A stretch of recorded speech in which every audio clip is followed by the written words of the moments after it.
नमस्कार, मैं doctor Ashok Bhattar, child specialist. आज आपके बीच में कोरोना से संबंधित कुछ चर्चा पे हूँ।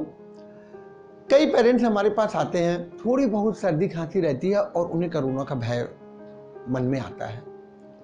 देखिए, इसमें सलाह ये है कि यदि बच्चा संक्रमित व्यक्ति के संपर्क में नहीं आया है या इवन संभावित संक्रमित व्यक्ति के संपर्क में भी नहीं आया है और वैसे भी अगर वो थोड़ा सर्दी खांसी की तासीर वाला है कि थोड़ा उसको सर्दी खांसी जल्दी होती है, तो एकदम से डरने की बात नहीं है।